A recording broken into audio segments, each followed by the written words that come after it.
coming up on Wrestling Life. I can always go back and watch his matches. That storyline with China and matches with Ray and everything. It's just, and his backstage, antics and promos. It was just unreal, crazy stuff, man, that he used to do. So always brings a smile to my face thinking about it. There will never be more of an influential person than Eddie. Like his effect will live on in the world of wrestling probably forever.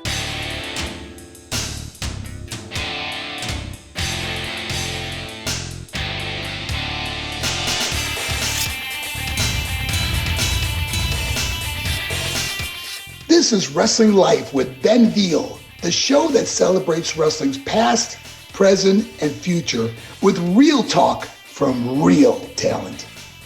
Hello and welcome to Wrestling Life and a really, really special episode. Today we are celebrating the life and legacy of one of the greatest of all time, Eddie Guerrero. Joining me on the show is the People's Broker, Ajaz, and a very special guest, all the way from Rewind, Recap, Relive. It is my friend, Jonah. How are you both? Orale, vato. Orale. And Viva La Raza. Yeah, Viva La Raza. I'm so happy to finally be part of a project with you, Ben. Thank you so much for having me on, and thank you for getting my show's name right. I appreciate that. Not the point at all of this lovely tribute episode, but still a pat on my back because nobody does. So Absolutely, of course I do. I love your show. I mean, you haven't worn your tux tonight, but usually for people who check out Jonah's show regularly, he is there suited and booted in his tuxedo. That's why I didn't recognize him. I was like, oh yeah, of course, he's the tux guy from, yes, I know him now. Yeah, I had to be casual with you guys today. I didn't want to get all dressed up. We'll do that next time. There'll be Didn't want to pressure us too much. All three of us are in suits. Yeah, absolutely. Well, look, it's not about us tonight. It's about Eddie Guerrero. We're here to pay tribute to, it's not even hyperbolic to say genuinely a goat of wrestling. This series that Ash and I started earlier this year, Gone Too Soon, talking about legends who have left us far before we are ready. I think right at the top of that list is Eddie Guerrero. The wrestling world lost him at the age of 38. I still don't think 20 years on, everyone's really got their head around the fact that Eddie Guerrero isn't here anymore. And at the time we're recording this, we're getting ready for Eddie Guerrero Day. He's so beloved that El Paso is actually, named an Eddie Guerrero Day. I want to start off really by asking you both. I'll start with you, Ash, in terms of what Eddie Guerrero kind of meant to you as a young fan. I mean, as a young fan, so I came to know Eddie quite later. I had heard of him when I used to flip the channel between Raw. Yeah, I always used to watch Raw, but during commercial breaks, I used to flip the channel to check out what was happening on Nitro. And sometimes I used to catch him, and then I started to catch him and his matches with Eddie, and I'm like, with Ray. I was like, okay, but it wasn't until when he debuted as a part of Radicals I really got to know who he was. And then he just didn't look back. And to me, I think he's the most influential wrestler to this day, because on a weekly basis, doesn't matter if you're watching Raw or Dynamite, someone is paying homage to this legend. Either they're doing the Three Amigos or the dance before the thing, or even last night with John Cena and Dominic doing the chair spot and stuff. So, I mean, every single week, someone is paying respect to Eddie. So you can imagine the impact he has. I mean, he's like a pop icon. Like he's an icon, man. He is. And how about you, Jonah? Yeah, I mean, well, first, I think it's cool that we have like all three of us here because I think we'll get different visions of like where we saw Eddie in our life watching wrestling, different eras. Yeah. I started watching wrestling live after Eddie had already passed, so I don't think I've ever actually watched an Eddie Guerrero match live as it was happening. But wow. As soon as I got into it, I couldn't help because I got into like the tail end of the Ruthless Aggression era. Undertaker and Edge, I always say, was like the big storyline happening around that time. I think it was like a big SmackDown feud. But but like as soon as I got into it, I automatically almost knew who he was probably like a few months into watching because of what Ash just said, how influential he was and how much he was mentioned and remembered. And I don't think there's ever going to be somebody like that again, like an Eddie Guerrero. I mean, aside from the actual matches that he produced, the stars that still talk about him to this day, like obviously you have Rey Mysterio, Chavo, or even some younger ones, like now we're seeing with Dominic. Like he was an incredible star. I can't wait to really celebrate him here with you guys. Yeah. Yeah, I mean, I still remember really, really vividly where I was, the exact moment and where I was when I heard that he'd died, and I couldn't believe it because you, as a wrestling fan, you get so used to hearing about these stars that you love passing away tragically, but that one really caught me as it's funny because like at the time he was in the middle of a world title program with Yeah. Batista, like he was at the top of his game, and then suddenly wasn't here anymore. And it's I think still weird, people are still trying to wrap their heads around it, to be honest. And as you say, like wrestling fans have notoriously long memories, Yeah. Right. and Right. wrestling I fans have never let Eddie's and memory or his name be forgotten, have they? adding to that, Ben, I still remember like yesterday his passing. And I'll tell you how I found out about it. Like I tuned into Raw a bit late, not from the start, like in the middle of a match. And I can't remember, I think it was Benoit was wrestling Kurt Angle or something, but they're all wearing like the black armbands with Mhm. EG on it. I'm like, what's going on? The show feels odd. Like the commentary was odd and this and Ah. that. And they weren't saying anything, they didn't mention anything. And when the match ended, they're like, you know, doing the thing, pain. I'm like, what has happened? And they're like, passing off Eddie. I'm like, goodness me, it blew me away, man. I think that was a wrestler passing early that hit me the hardest. Mm. It was I couldn't believe it for a while. Like it took me a good few weeks to realize Eddie is gone, man.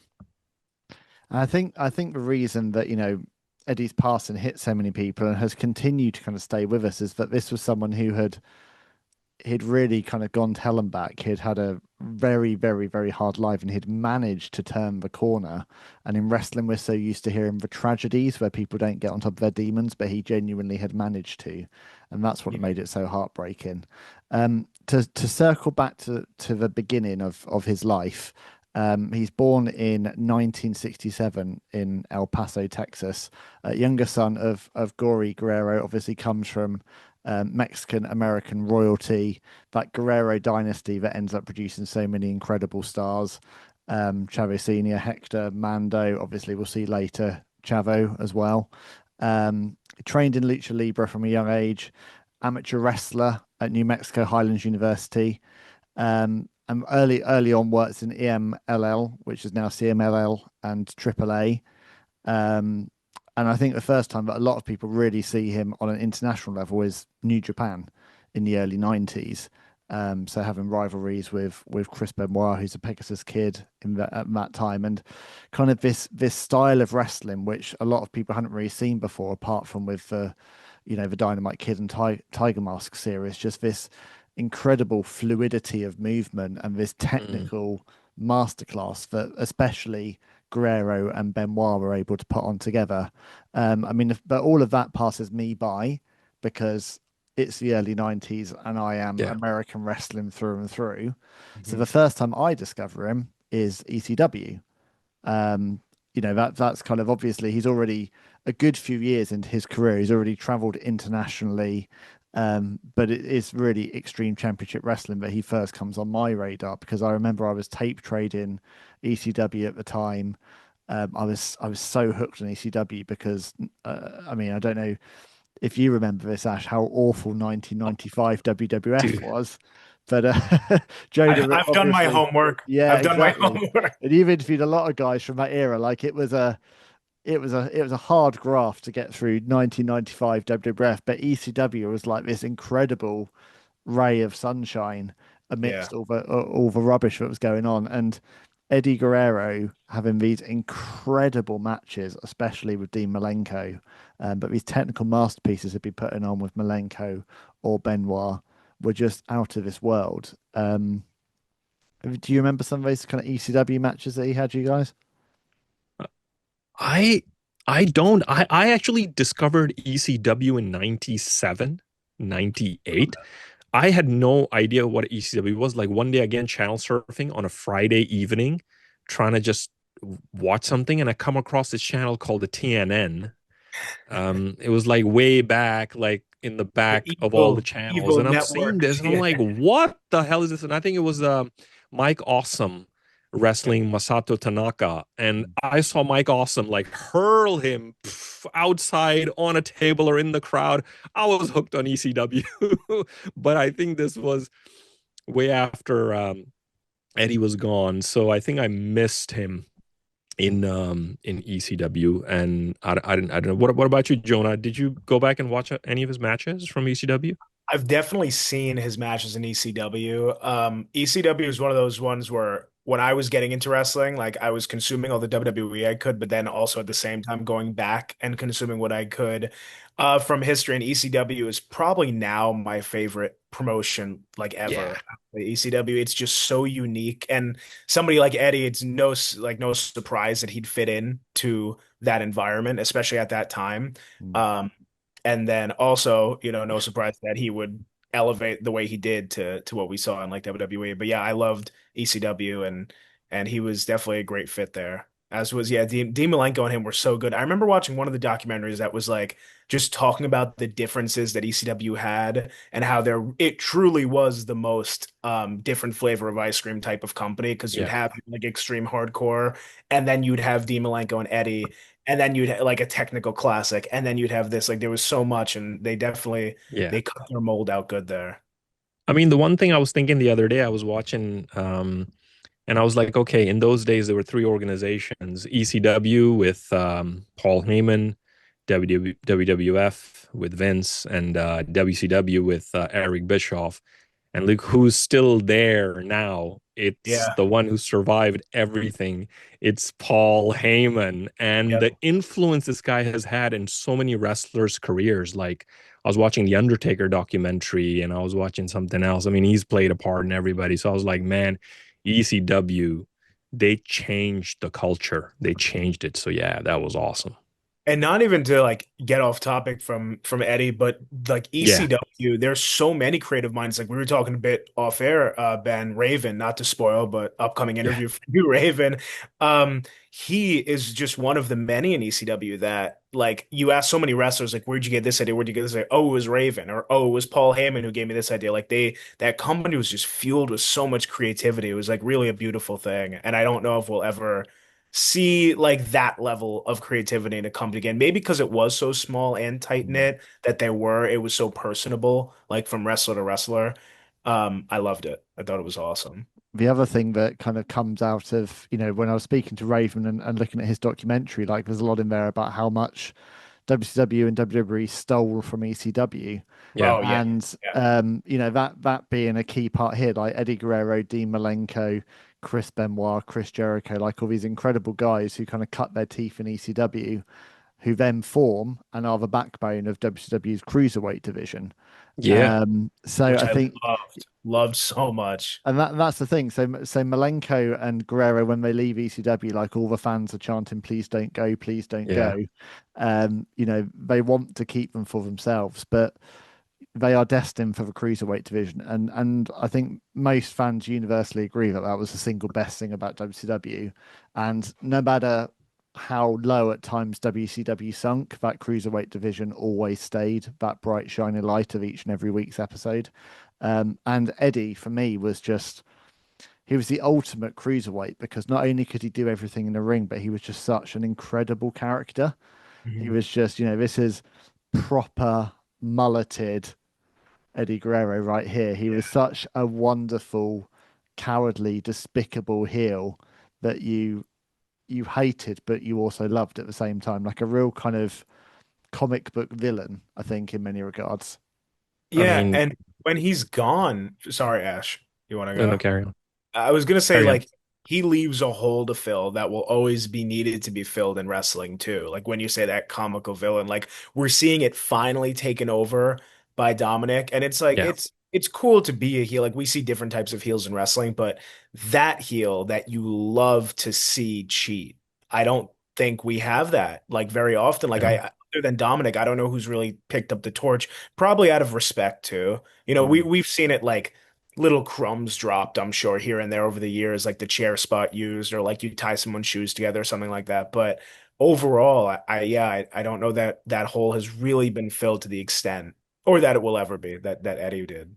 With Eddie, when Eddie did anything, so even when you go back and watch his stuff, even his matches or the moves or any of this thing, he did it at such a next level. Like, you know how in theater, I learned, you have to kind of do it like 150% of something. So you kind of like but the way he did it, it didn't look like overselling. It didn't look like Shawn Michaels or something like overselling, but he just did it to a level. He made it so believable and so amazing. And when he was doing it as a heel, oh my God, it just made you like hate this guy. And especially like, I know we're jumping the gun a little bit, when he turned heel on Rey Mysterio in I think I'm thinking what year, 2003 or 2004, something like that, after they had been tag team champions and stuff, when he turns Right. on that Eddie, when he cuts that promo on Ray, that, oh, you were stealing my spotlight. Oh, he's like this,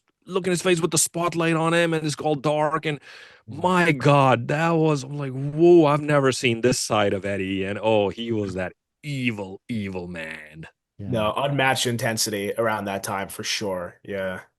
And I think what all of that is kind of by the time that we're getting to that point, this is someone that has been in the business for well over 15 years and people have Yeah. journeyed with him. And I think what was so special and why that connection was there with Eddie as well is that he always felt like he was ours, which sounds a bit silly, but like I think every wrestling fan felt like they had a real kind of um special bond with Eddie Mm, because they'd seen him kind of, it's almost like he'd kind of come up through the ranks. It's like that indie band that becomes mainstream. Right, Like right. you kind yeah. of seen him grafting his way. And, WCW is a classic example of that because he was there stealing the show week after week. But, Eddie, Chris Benoit, Dean Malenko, Rey Mysterio Jr., you know, Chris Jericho, Trevor Guerrero, Alex Wright, like that whole kind of swathe of cruiserweights, they were never going to get above that level. It was very, very clear where they were in WCW pecking order, where they sat.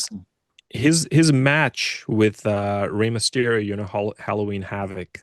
Mhm. Um, Yeah. in the first 30 seconds, these two guys do so many moves so smoothly that the total moves a match has, these guys do it in the first 30 seconds, and the way Yeah. they're doing it. And there was another match of his I still remember. Eddie had a match, I think it was Shelton Benjamin on SmackDown, and it was similar to that. The way, the flow, it was like poetry. When Yeah. he Yeah. wrestled, it was like poetry in motion, and that's how it was. And it was just a pleasure. I mean, when we used to watch wrestling, to him, he still feels Eddie Guerrero is the greatest wrestler from Mexico. That's what he says. Oh, he's the greatest. So, it was, yeah, man. It gives me goosebumps talking about it. Title Run Toys Series 1. Dangerous Danny Davis. Wrath. Juventud Guerrera. Ernest the Cat Miller. And Mr. Wonderful Paul Orndorff. Coming to the ring soon.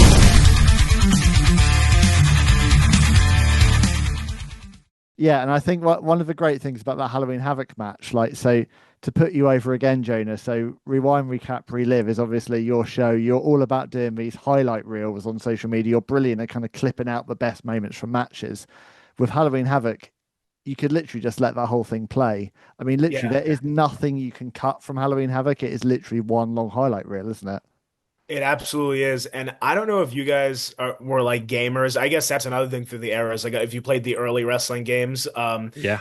I think the first one I got was probably like SmackDown vs. Raw 2011. That was the first one I got when I started like watching, or first video game I got, whatever. But as I started getting the other ones from like previous years and then getting the ones that would come out after, that Halloween Havoc match is in, I want to say like three or four different games storyline, like story mode things. They put that in because it is just so beautiful. Like it is like a match out of a video game. But before that was even a thing, like that beautiful just choreography they were putting on, and just the chemistry with them. It's Mhm. so brilliant. Like there's nothing that matches up to it. But yeah, I've probably played through that match at least four different WWE 2K games, just because that's a testament to how great it I mean, was.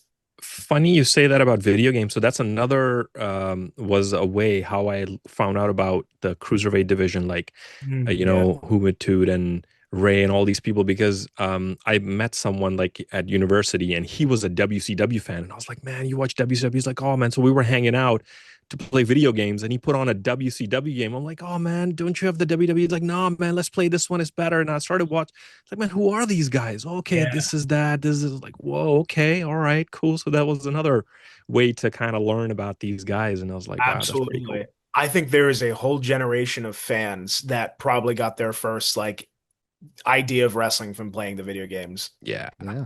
yeah, definitely. That's crazy. And like, yeah, as you say, that match could easily just be a video game from start to finish. What I love about that match is it just shows the trust that goes into a wrestling match. Like, it's Yeah. so beautifully, meticulously choreographed by two men who are absolute experts and who completely are trusting one another's bodies to pull off that stuff. But that's one of many, many terrific matches that Eddie Um, has during his time in WCW. I mean, the feud that he had with Chavo Guerrero was one of the highlights of WCW for me. yeah, The stuff that he did with Chris Jericho was really the coming out party for Jericho. That was when everyone saw that he could be a main eventer. Again, back with Dean Malenko, kind of revisiting their incredible chemistry in WCW. Numerous matches with Chris Benoit. He forms the Latino World Order. So at this time, when you've got all these offshoots of the NWO, I think this is around about the time you get Wolfpack NWO. Yeah. You get this parody of the of the NWO, which I think was much cooler actually. Supposed to be a parody, but I think actually the Latino community really loved it. Um, but it is whilst Eddie's in WCW in '99 that he suffers a really, really serious car accident, fractures his ribs and his collarbone, forced to take time off. And as I understand it, I believe that is when some of the real kind of drug dependencies kick in for him. Um, I'm not too clear on that, so I don't want to kind of. Honestly, it's been a long time since I've read his autobiography. So I believe that was around about the time that he started really struggling with painkillers and Mhm. substances. But towards the end of 1999, obviously WCW is going downhill at a rapid, rapid rate, and incredibly, on one day, WCW allows Chris Benoit, Eddie Guerrero, Perry Saturn, Dean Malenko, and Shane Douglas to all walk out of the company, even whilst Chris Benoit is WCW champion. And less than 2 weeks later, the Radicals, so that's those four minus Shane Douglas, all appear on WWF TV sitting at ringside. And I remember that so vividly. I yeah, was like, what the heck am I watching? yeah. How are those four in the WWF at this time? Crazy. I remember that, man. That blew my mind when I saw it. I just wasn't happy that they all lost. I think their debut matches. I think they went up against DX and they lost every single match. And then the following week they turn on Mick Foley and turn heel. So I was like, what the hell? Because I was just getting into it and I was like, are they gonna do like an invasion angle? Are they gonna do something like that? And I think Eddie hurt his like broke his arm or something like that, and like that was a shame. Like it was unlucky for him too, and he was out for a good few months, I think. So that just derailed that whole thing. What is But it is interesting. See, it's a year before the invasion, and yeah, it is almost the blueprint for the invasion. As in, the radicals come in, and they come in, and their very first match is a main event, and they lose. And yeah, then systematically, within a couple of months, all of them are kind of neutered down to being WWF mid carders when Mhm. they brought in the superstars. It's like it's exactly what happened 12 months later with WCW talent. Like you've got to know your place on the WWF pecking order. I mean, I think yeah. Um, Eddie Guerrero was doing some good stuff, and then obviously Chris Benoit was involved in the European title picture and the Intercontinental title picture. I think issue with Malenko, I mean, man of the thousand holds, but unfortunately, I think a bit too small for Vince's liking. And then unfortunately, Patty Saturn got stuck dating a mop or something. I love Moppy. So it's like, what the? But he made it work. He's He very made it memorable. work. He Well, somehow he made that dumped work. Terry Runnels for it, so I guess. So he moved up, yeah. Um, no, but I think that was such a shame with Perry Saturn. Perry Saturn and Dean Malenko not getting their time to shine in WWE is very sad. But kind of seeing the two lanes that Benoit and Eddie go in, and like rising to the top, kind of in their own lanes and coming together for that lovely moment that we saw at WrestleMania is really cool. Yeah, and a lot of it kind of leads that he gets injured, but when he kind of comes back, Eddie, that's where the Latino Heat character first comes in. So it's like a real, he kind of comes into WWF and he hasn't got the same kind of, I don't know, he hasn't got the same kind of personality as we've all fallen in love with WCW. But when he gets paired with China and we see Yeah. Latino Heat, that is when the true magic of Eddie Guerrero first comes. That's when a whole, they often say that some WWF fans didn't watch WCW. Well, if anyone didn't watch WCW, this is Eddie Guerrero because the moment him and China are paired together, it's just pure magic, isn't it? I, I think I said it on the podcast we recorded a couple of months ago on China. If anybody hasn't gone and watched it, please go and watch it. China and Eddie storyline for like a couple storyline, it's gotta be up there. I mean, we're always gonna say Macho Elizabeth, hands down greatest. This is probably number two. It was, man, that was pure magic. Those two, unbelievable.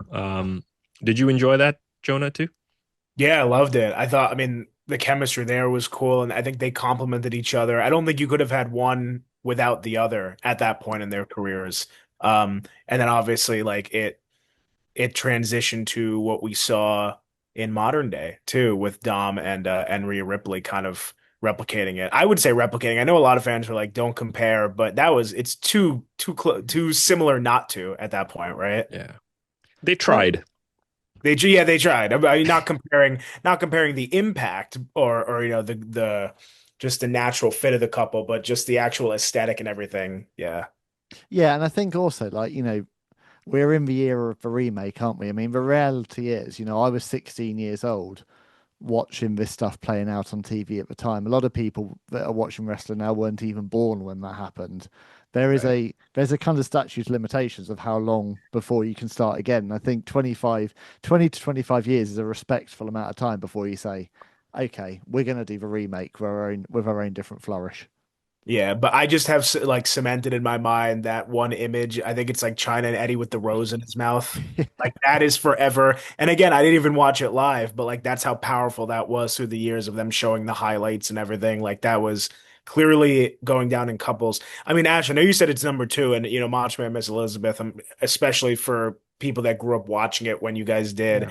Yeah. But that was probably my number one couple, like growing Yeah, up and seeing understandable. wrestling. Yeah, I I think mean, what's special about it is it's like the humanization of China. So until then, I mean, exactly. you kind Yeah. of started to see her she was starting to soften up in towards the end of DX, but this is where you really see her presented for the first time as this much softer, gentler character. And it's because Eddie slowly but surely breaks her down week after week. This incredible odd couple just works perfectly. It's so good. it was unbelievable. And I love that episode you guys did, by the way, the China Gone Too Soon. I'm gonna plug that again because that was cool. What was her name that you had on? Like So it's China Sarah Sarah Page, China Page. Sarah Syndrome. Page. Okay, I mean, what an incredible story she has too, right? Not Yeah, even that big, not didn't grow up wrestling and didn't anything, but somehow has this incredible look-alikeness with China. And now it's her life, right? Yeah, yeah, it's amazing that she kind of discovered China really after the fact and Yeah. has since been really inspired by her all these years later. It's incredible. And it just again shows, like with what you're doing, Jonah, with your channel, like, and what I'm trying to do here is like, even if people are gone from this world, like they do still live on in our memories and without being too cheesy in our hearts. But it is as wrestling fans, like these are moments in time that are like encapsulated forevermore. So I can very, very easily jump back and watch a show from 2000 and it Yeah. immediately feels like I'm right back in that moment again. That is yeah. what's special about wrestling. Like it's kind of like this like time warp where time doesn't really ever move on. And I agree. it doesn't feel to me like we're talking about something from 25 years ago when we're talking about the year Yeah. 2000 in WWF. That was a No, golden era, I think. Everybody says that everybody loves the past, but we'll always say, yeah, that was a golden era. I think it was quality over quantity. There's still great wrestling right now, but I think it's a bit of wrestling overload sometimes. But I think back in those days, stories were allowed time to kind of flourish and, marinate and really like it wasn't like quick booking, like we have to like for the ratings or cheap pops or for clicks, they'll just quickly do something. It was properly done, and that's what I think why we appreciated things better in those days. yeah, I also think they just took more risks back then Yeah, for these like unique characters to get over. Maybe if it didn't happen in the first week or two, like that slow progression, that slow burn that we don't really see these days because maybe there's a lot of competition. unnecessary stakeholders involved, at least when talking about like the bigger companies that, and they might not see the value in letting a really I don't know. unique. I don't know what you're referring to, Jonah, but Yeah, and we'll keep it that way. But yeah, like I don't know. I love that. That's why I love for me it's a ruthless aggression era, just because the amount of characters mixed in with the amount of like wrestling ability there, I think was peak. Yeah, But the Attitude Era will always have such a special place in my heart as like number two, because you're never going to be able to show somebody something like that similar. Like there's no other form of entertainment out there like that. That's why like, and wrestling fans we're always going to be this little niche club. And we know it's like, oh, that's ridiculous, but we love it. But like when you show somebody like a weird, masked, deranged individual being thrown off 20 feet and like that, where else are they going to see that? The only other place would be like a movie, but this is every single week yeah, worldwide. There's nothing like it. that's why we do what we do. Yeah. I mean, also that time, I mean, like the kind of cast of characters that Eddie had to work against, the likes of, Benoit, Jericho, Angle, the fact that he's having like love triangles, you've got China's there, you got Trish Stratus there, like, you know, just think a crazy time in terms of talent in that roster. Um, but there's still a lot of issues going on in his life. So in front of the camera, Eddie Guerrero's riding high, wins championship gold in the WWF, but away from the scenes, he's struggling with painkiller and alcohol addiction, and that all comes to a head in early 2001. And he's released just over a year after being in the company. He's released from his contract, and I remember that because I was at that time, like, I was really into reading the wrestling magazines, and so I was kind of following what was going on in the independents. Um, and I kind of started to follow like his journey. He went into rehab, and then he was doing some shows here in the UK. He did stuff with Ring of Honor, IWA, as he was kind of slowly rebuilding himself. Um, and I remember when he gets re-signed to the WWE and has that. Do you remember that incredible match, a series of matches he had with Rob Van Dam, which were just Yes. out of this The world? ladder match included, right? Mhm. Yeah. Yep. yeah, And it was Yeah. like a real vindication. Like, it's very rare that you kind of get fired from WWE, especially over substance misuse, and you can't get to come back. And he came back, and when he came back, he was like a whole different competitor. And that is really where I think when most people think of Eddie Guerrero, they think of this time. And I think this is a bit what we're going to have the most fun talking about, because this is 2002 to 2005 Eddie Guerrero, which is absolutely peak Eddie Guerrero in terms of probably all of our collective fandom. Yeah. But also, I think all of the scenes that really people are kind of fixed in our minds is that time for Eddie Guerrero. I'm sure we're gonna land on this at some point, but the Brock Lesnar stuff and the promo that he cuts with Brock, yeah. it's up there, top five promos for me. Like that's that intensity you were talking about, Ash, but also just like it's so real. And like you're saying, Ben, it's the culmination of this journey back to the top. Yeah. I mean, it's beautiful promo. Well, I mean, let's talk about it now. Let's jump right we can ahead to talk where about that that, or is, we can because talk it is about You're My incredible. Pappy. Yeah, exactly that too. You can't skip over You're My Oh, Pappy, we're not dude. going to skip over that, but I think, if we go to Brock Lesnar match, so Cool. and we will circle back a bit in terms of what led there, but No Way Out 2004. I mean, still to me one of my favorite moments in wrestling history. Um, because even when you watch it all these years later, it still feels like somewhat unbelievable that it happened. Yeah. Like Yeah. it's like I don't know, you kind of as a wrestling fan, you kind of get used to there are certain people who are going to become world champion and certain people that aren't going to. And I think we grew up in the era that, Roddy Piper didn't become world champion, Jake Roberts didn't, Ted DiBiase didn't, British Bulldog didn't. So many like greats that didn't become world champion. You would have thought that Eddie Guerrero would be in that category, but somehow, against all odds, he becomes world champion. And it is like the most remarkable night in wrestling history, Yeah. I think.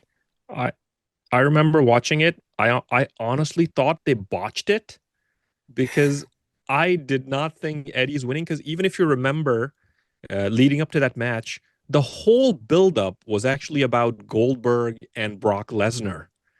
How did Eddie just get slotted into it? Ends up winning that 15 men rumble on SmackDown when he was attacked before the match. He was like nowhere in the picture, but then kind of in those few weeks it really picked up. I mean, I thought Brock was amazing and his performance, especially if you remember that mariachi band he gets and Yeah. the whole Brock was just so awesome. Because we always thought Brock is horrible as a promo, but I think, man, he did an awesome job. When that was going on, I thought, man, I felt bad. I was scared for those mariachi guys, man. I'm like, man, they're about to get murdered or something. But I You remember mean that. I'm pretty sure one of them CM Punk? Or no, no, no, no, no. Ignore Yeah, No, me. that was was That's it? that later was a on. That's gangster at later WrestleMania on. 22. Yeah, yeah. Yes, yeah, that was a that's sort of Mandela effect right there. Combining two mariachi bands. Yeah. But it is But amazing. So this match takes place at the Cow Palace in San Francisco. There's this like beautiful call from Michael Cole at the end, where Eddie Guerrero is holding up the gold, he goes, "It's this is I can't. I'm not even going to pretend to a Michael Cole accent, but he says it's a different kind of high for Eddie Guerrero tonight. Eddie Guerrero gets his redemption. Eddie Guerrero has exercised his demons." And I remember kind of watching that night so vividly. I remember that was one I watched live, and I remember like crowd reaction. Just it seemed so unthinkable. It's quite an intimate venue, that Cow Palace, but everyone was there for Eddie, and it's just so special. I And I think mean, what also worked about it was that how they presented it, like what you were saying about it almost seemed like an accident. Like in the build up to it, like Lesnar's there going, maybe I'll take my time, have a little fun, then move on to the real challenge. The whole thing is it's obviously going to be Lesnar versus Goldberg for the world title at WrestleMania. Like if Vince McMahon was booking his marquee main event, that's the match.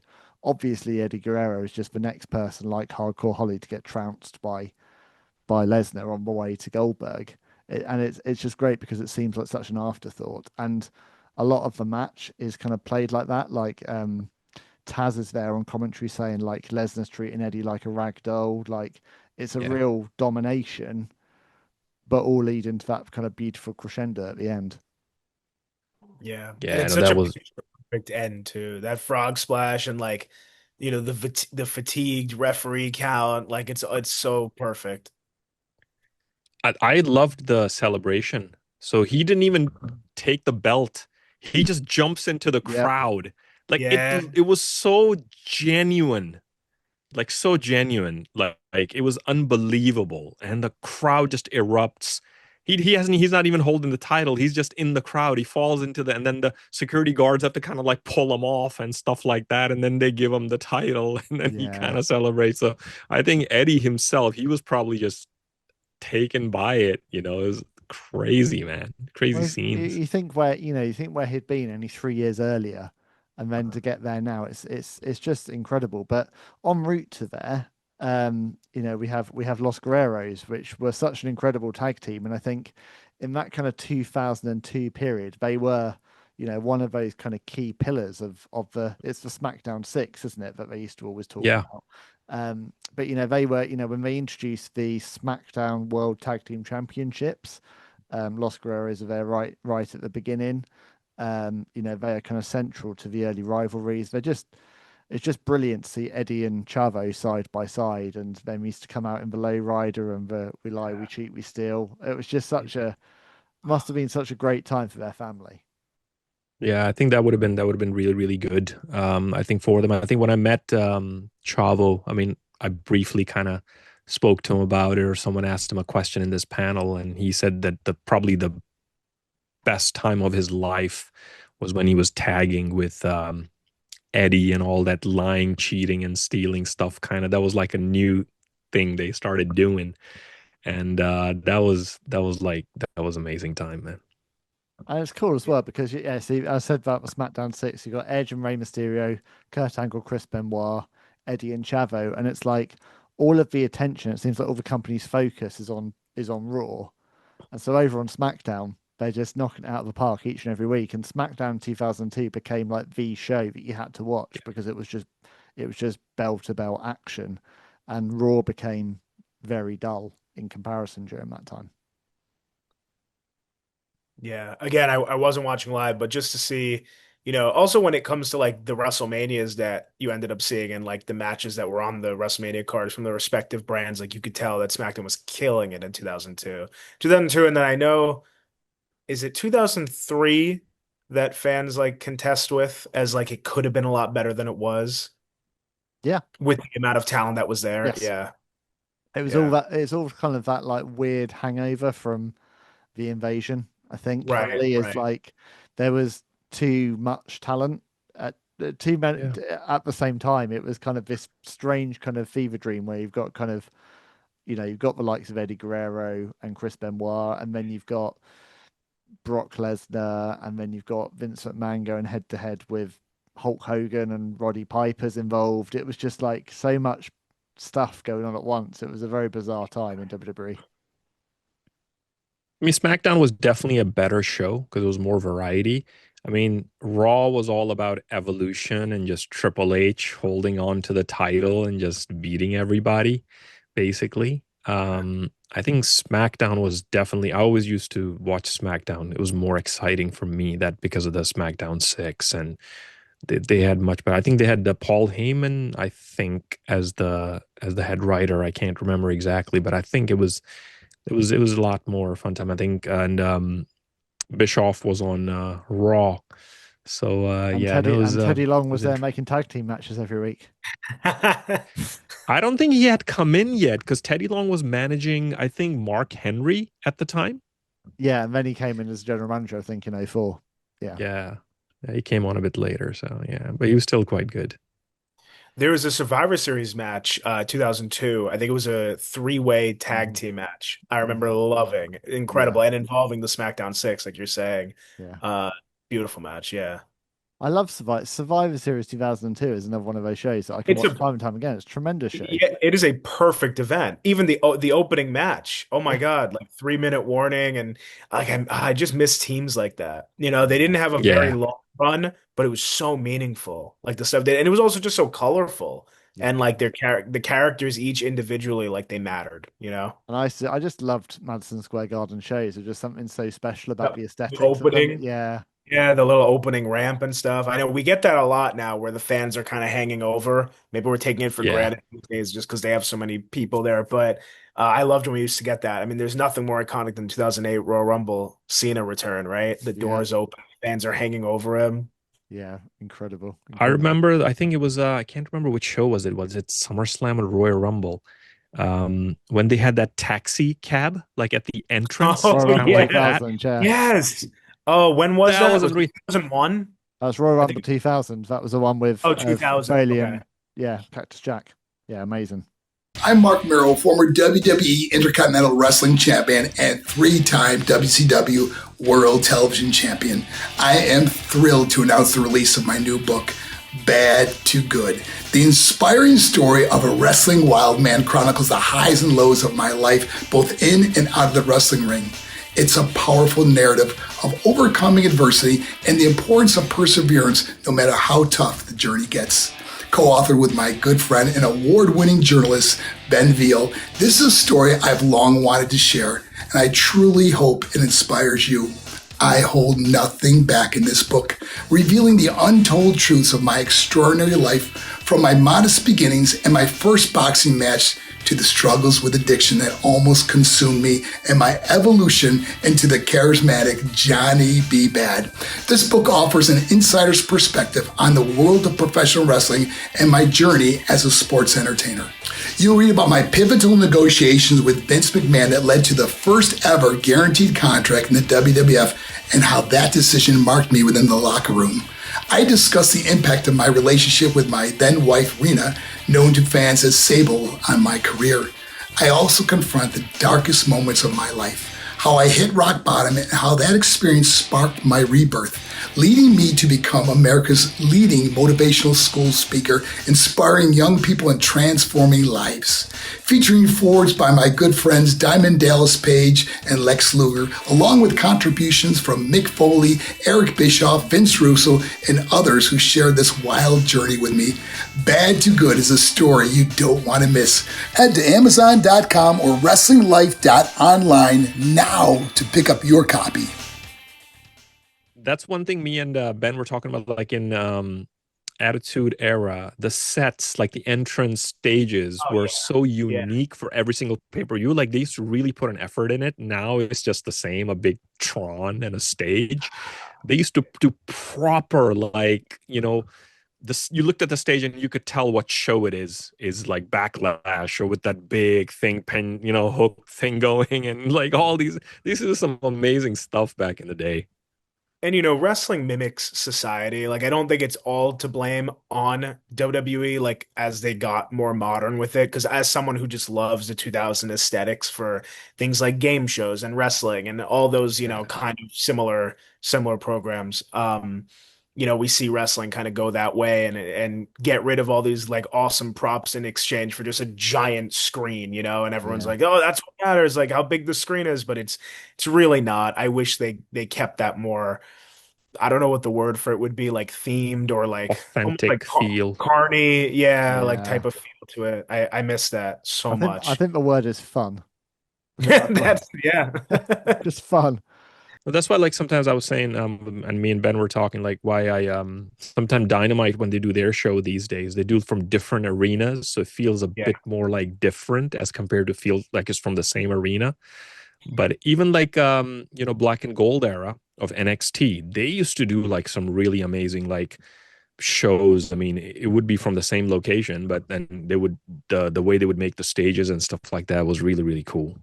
Well, yeah, I mean, and even to give AEW its flowers, because it was like happening at the same time when WWE was being real modern and sleek with stuff. Like when they did Double or Nothing, or they did some of these pay-per-views, like Double or Nothing was themed with like slot machines and like all these, like there were things that went along with it to make you remember. I can't place on the off the top of my head right now like what wrestling event is like that, but oh, here's a good one, like WrestleMania 31. Or no, wasn't it's not 31, 33 was in Orlando. Mm. Um, that had the giant roller coaster, and that was the first time in a while where I was like, "Oh, this is awesome! It's the home of the theme park. Put a giant roller Yeah. coaster, like that makes sense, and that's going to make me remember that." And I still do. And I remember hearing they were like, "Oh my God, the stage is crazy. It costs like $5 million." Like, oh, it's like, Yeah. yeah, but, and look, was it one for one night? Sure, and it's not my money, but I would say do it as many times as you can Yeah. still, because Yeah. it creates that lasting memory. Yeah, absolutely. And I think, last thing. Circling back to Eddie. No, that's all right. I'll ground us back in Eddie Guerrero, which is why we're here.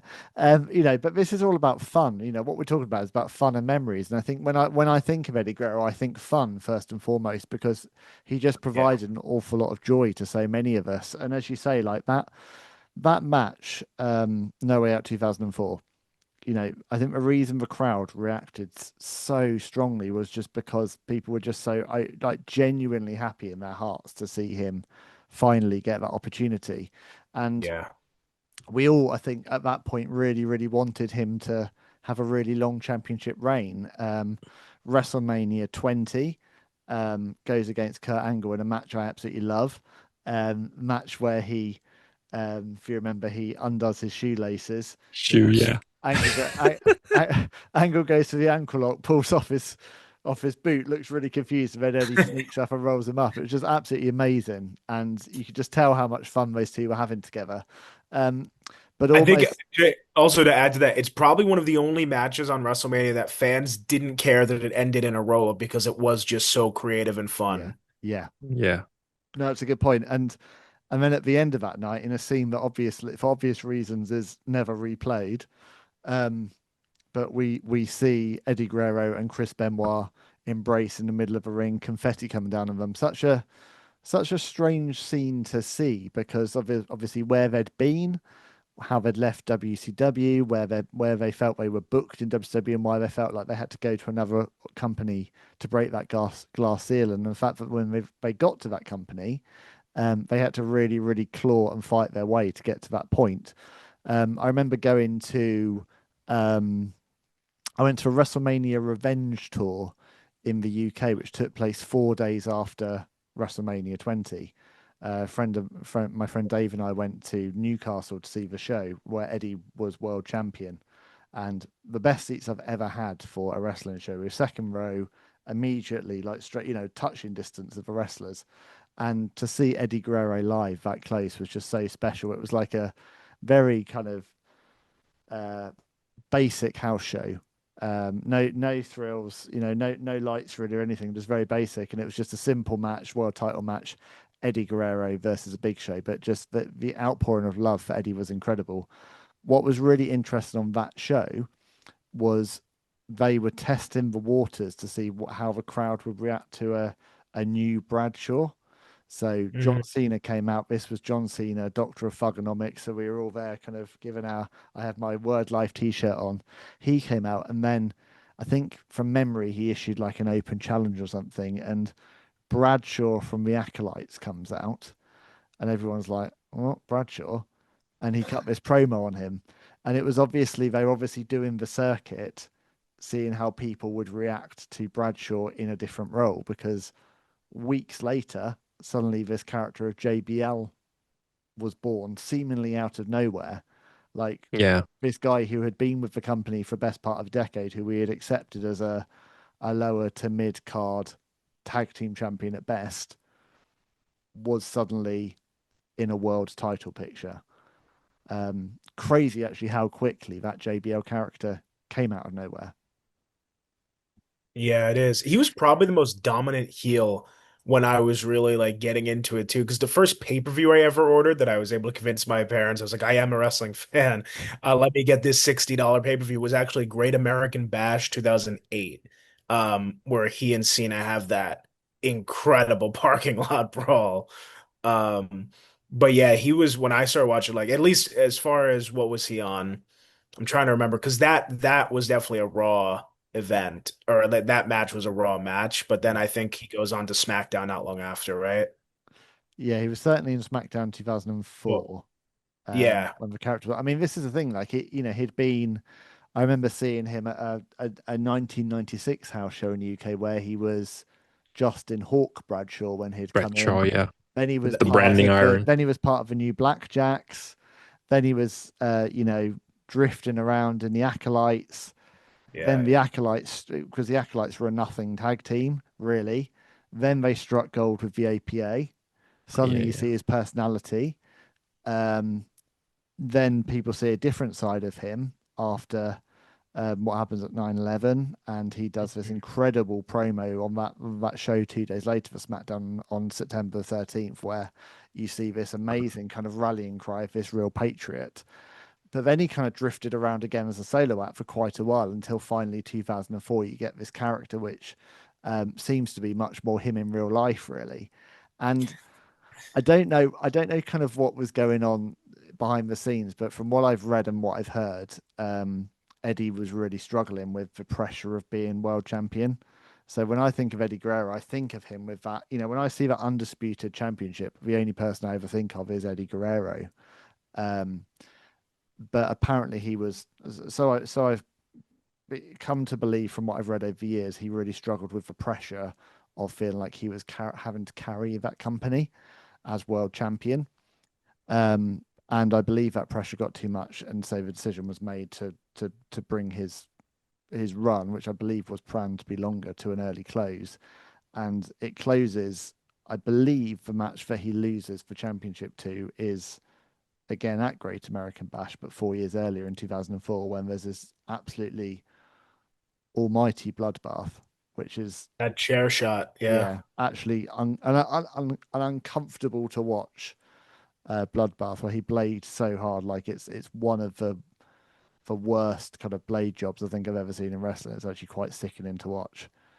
Um, but away from a ring, him and JBL are best friends, and which always really tickled me. And like they couldn't be closer, and it was like a real mark of respect for Bradshaw to be the one to become world champion and to dethrone him. Amazingly, that ends up being Eddie's one and only world championship reign, and it only lasted a handful of months. But still, to this day, I still think of him as one of the greatest WWE champions of all time, just because of what he represented and the journey it took for him to get there. Really, Yeah. No, I think his journey was amazing, especially with and that promo we keep going back to Jonah just mentioned the promo to Brock. I think they were face to face before that match at No Way Out, but that promo and the way you could say that's real Eddie talking about his, all his struggles and stuff like that. And you're absolutely right. Then he's going on defending against Kurt Angle. You're absolutely right. I wish he would have been champion a bit longer.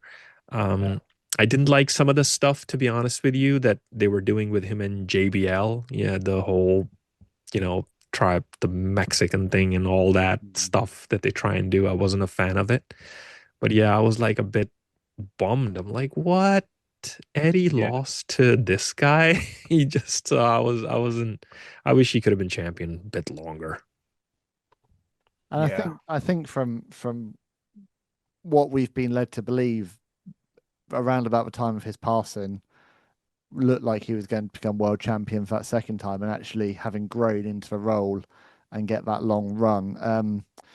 Much of 2005 before his passing is dominated by him and Rey Mysterio having this incredible friendship turned rivalry. This whole kind of feud building around, can Eddie get a win over Rey Mysterio?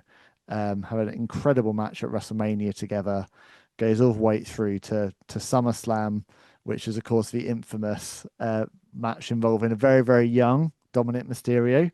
And this is the whole feud about who's your pappy. I'm your pappy, and it's so weird, isn't it, to watch that back now and see Yeah. a little tiny dirty Dom. I It is. mean, that WrestleMania, I think WrestleMania 21 it was, if I remember.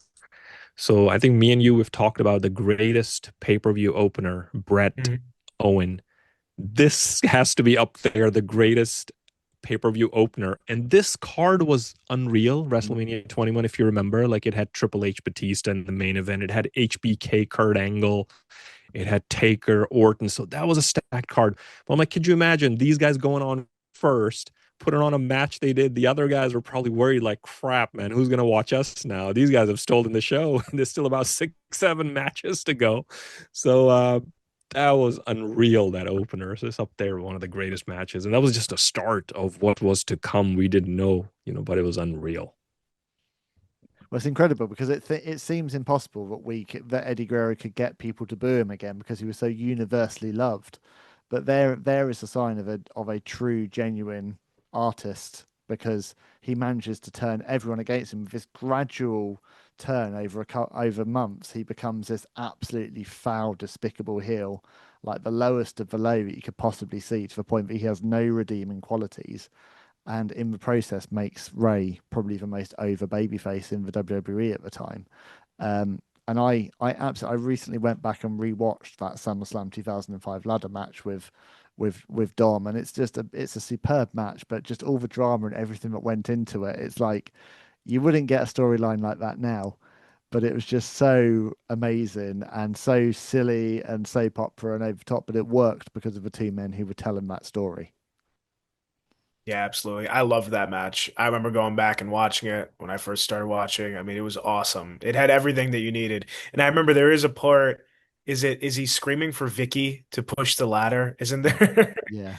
part as well? Yeah, there's it's such a good match, such a good story told, and like I think we're seeing it completed now with Dominic there portraying Eddie and calling him his real dad. Like talk about long-term storytelling. Yeah, it's incredible, isn't it? And um yeah, like the final feud that he has before his passing is he starts off in this friendship with Batista, which quickly turns sour, and they have a match at No Mercy, and it's clearly building up to to Eddie winning the title and having that elusive second run. But that's not to be, because I think he has his final match. I think his final match is taped on November the 7th against Mr. Kennedy, which beautifully ends in a classic Eddie Guerrero lie, cheating and stealing, throwing the chair and then pretending to be knocked out by the chair, which is just pure Eddie. And it's so lovely in that respect that the last moment we got in the ring was Eddie doing what Eddie does best and making us smile. As we say, he passed away November 13th, 2005, aged just 38, which felt very, very young to me at the time. Feels crazily young to me now that I'm 41. That's just wrapping my head around actually how young he was. Cause of death is acute heart failure related to undiagnosed heart disease.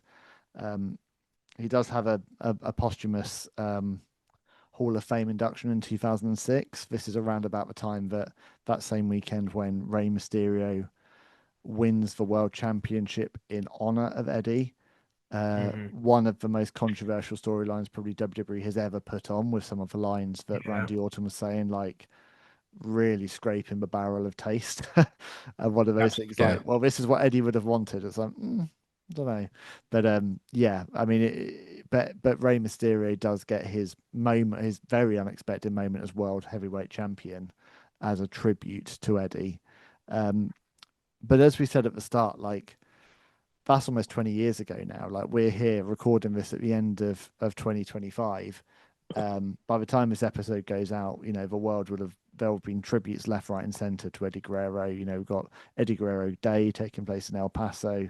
Everyone's talking about Eddie. Everyone's remembering him. As you said, Jonah, like just a week or two ago, Dominic Mysterio's, you know, on Monday Night Raw in 2025 saying, you know, saying to Rey Mysterio, "You take my father's name out of your mouth." Like he's been on social media. He's visited Eddie's grave with the Intercontinental Championship. Like Dominic Mysterio, you know, has done such an incredible and unexpected job of stepping into the huge, huge shoes of Eddie Guerrero. Absolutely. And there's been some really cool moments over the years too. Like, do you remember, hard to place what year, but it was Vicky Guerrero and Stephanie McMahon on Raw.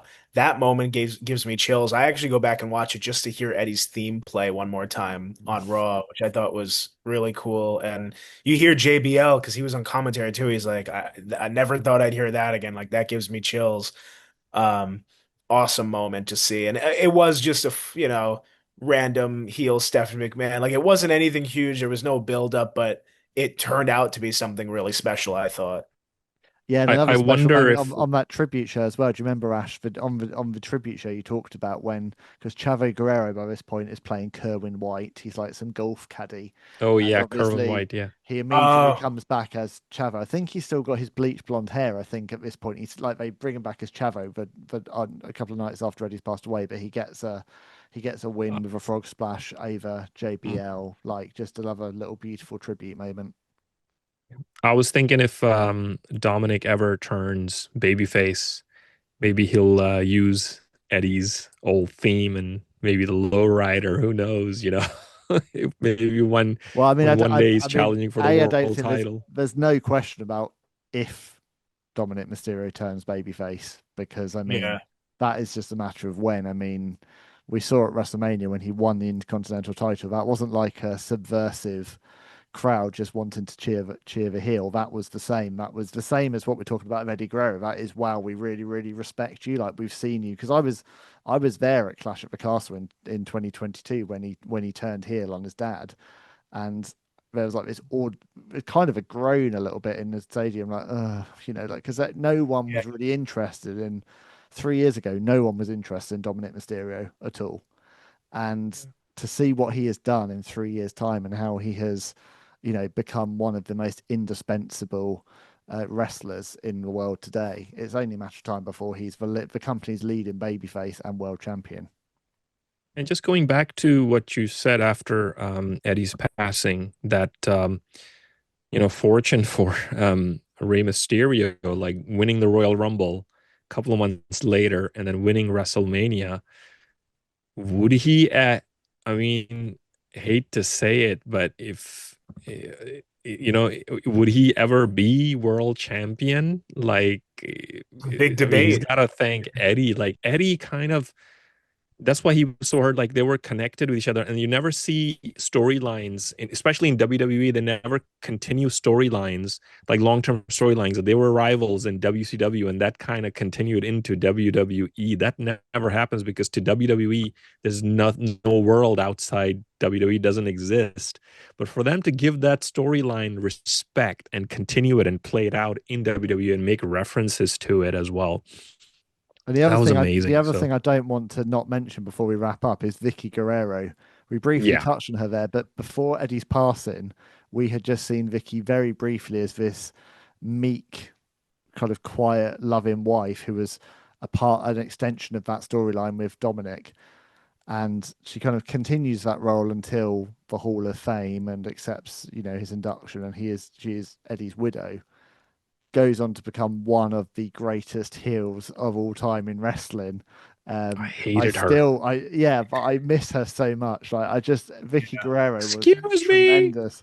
My wife's favorite character in wrestling. Every time that excuse me I comes up, love that. she was just tremendous. And again, would Vicky Guerrero have ever been seen on television without No. Eddie's passing? The other thing with legacy is, of course, of all the people that over the years have, um, you know, very clearly been vocal about how much he's influenced them. Like Andrade, Dominic Mysterio have mentioned it. Sasha Banks has obviously Yeah. many Mercedes. times Yeah. used it. Has used the Three Amigos. So many times. A great way if a heel ever wants to get heat, all they have to do is do the little Eddie Guerrero shimmy, and you can Yeah. get 20,000 people to be livid at them in a second. It's amazing how he's just so iconic, and crazy to think that if he was still alive today, he'd be 58 years old, which is still no age at all. And Yeah. just, we've done a lot of these shows now. They're never very easy to kind of get to at the end because you always get quite mournful. But I'm also just very, very grateful for, incredible memories that Eddie Guerrero gave us as fans. Yeah. No, Yeah. man. It's the good times, like one of the best times when we were enjoying wrestling. I think Eddie is in there. I mean, I can always go back and watch his matches. That storyline with China and matches with Ray and everything. It's just, and his backstage, like, antics and promos. It was just unreal, crazy stuff, man, that he used to do. So it always brings a smile to my face thinking about it. And I think, I mean, Ash, you said it best at the beginning, but like there will never be more of an influential person than Eddie. Like his effect will live on in the world of wrestling probably forever. Yeah, definitely. Definitely. Well, if you've enjoyed us three talking today, then do yourself a favor and just go out and watch some Eddie Guerrero today. Like, as soon as you finish listening to us, just watch any Eddie Guerrero match and be entertained. But I'm so grateful to you both for joining me today. I'm so glad we got to do this. There was no way we were going to have this series and not talk about Eddie Guerrero. Before we go, we briefly mentioned it at the start, but Jonah, for anyone who's watching my channel and hasn't watched yours, which I find hard to believe, but it must be someone out there, very briefly, tell us about Rewind, Recap, Relive and what you're all about, my friend. Well, thank you, Ben. Thank you for having me on here. It was very nice to do this with you and Ash. But yeah, Rewind, Recap, Relive, R3 for short, because it is a long name. I've interviewed for the last 5 years over 100 wrestlers that you've definitely heard of, some of your favorites probably. And usually what I do is I bring on a rising star and a veteran, and I do a little roundtable with them. And recently I've been doing some really cool one-on-one in-person ones, getting out there and trying to find who I can. Just did the Hardys, which was You are for the me a big third Hardy wow. boy now, aren't you? Awesome. Hardy Boys, Headbangers, a few other, and a few in persons coming up to it that I'm excited for. But yeah, the channel, it's a great passion project and it's doing well right now. So I'd very appreciate it if you checked it out at R3 Jonah in YouTube, and I hope you won't be disappointed. You won't be. And usually Jonah dresses up for the occasion. He couldn't bring Yeah, you himself might to not today. recognize me. I don't know. Ash doesn't. I still don't think Ash knows who I am right now. So just I you'll see. don't. I'm thinking Ash is about the like, "Who is this tuxedo guy?" and the bow tie. Yeah, And you'll Ash, see. Wear that next time, Jonah. Before we wrap up, Ash, you have got yourself a brand new wrestling YouTube channel, haven't you? Oh, really? Yes, it's called Wrestling the People's Broker. And you can see more of me now on Wrestling Life as well, and then on Wrestling the People's Broker. And if you want to connect with me, I'm on all social media, Instagram, Facebook. So yeah, and also go over, give the channel a subscribe. That'll be great.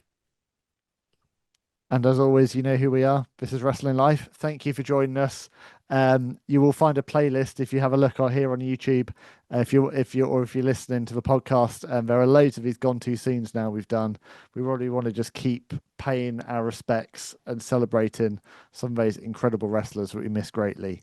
But for today, this has been a very special tribute to the one and only Eddie Guerrero. Viva La Raza. Viva La Raza. That's it for another Wrestling Life. Thank you so much for my guest today. Thank you to all of you for joining me. Thank you, as always, to my brilliant producer, Jeff Easton from Tall Lake Productions, for bringing Wrestling Life to life. We've got so many of these fantastic conversations in our archives, so please do check us out wherever you get your podcasts. And the most important thing of all, please hit that follow button, please like us, please tell a friend, and please talk about us using the hashtag WrestlingLifePod. So that's it for another episode. I've been Ben Veal. This has been Wrestling Life with Ben Veal. I'll see you soon for more real talk from real talent. Bye.